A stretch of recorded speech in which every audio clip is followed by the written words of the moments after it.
Qu'elle a vu sa future fille dans le tunnel. Alors ça, c'est rare, j'en ai pas entendu beaucoup, mais ça existe et ça prouve qu'on ne maîtrise pas encore complètement le phénomène et l'expérience EMI.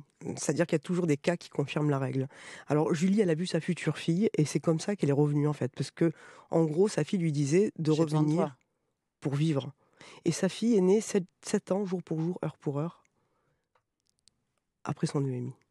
Les EMI sont généralement très marquants, bien évidemment, pour tous ceux et toutes celles qui les vivent. Parfois traumatisantes aussi. Oui, c'est ce qu'on appelle les EMI négatives et je vous remercie de m'interpeller là-dessus parce qu'on croit que c'est toujours l'amour inconditionnel, la paix.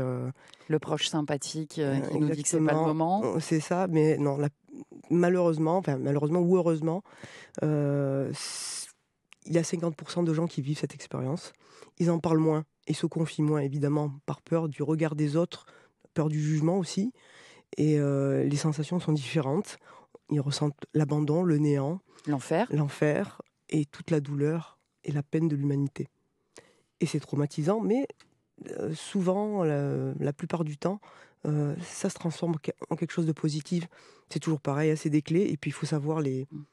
les intégrer Oui, pour parce pouvoir que là changer. aussi, sans faire de généralité, mais il y a une profonde transformation après. Profonde, et c'est ça qui est intéressant et c'est ce qu'on devrait à la rigueur, retenir de ces expériences. C'est le message très humain. Et le fait que ces personnes ont compris beaucoup de choses, ont changé leurs valeurs. L'échelle de valeurs s'est carrément, heu, changée. Ils sont moins matérialistes, ils sont plus altruistes, ils sont moins intéressés par la compétition, la réussite sociale, l'argent, mais plutôt à aider autrui. Certains changent de métier et se tournent vers, les autres. Et ça, c'est beau. C'est une Certains, et la plupart même, racontent que c'est une chance. c'est une chance, oui, c'est une chance, bah, oui, lorsqu'on n'a plus peur de la mort, on n'a plus peur de la vie, on vit mieux.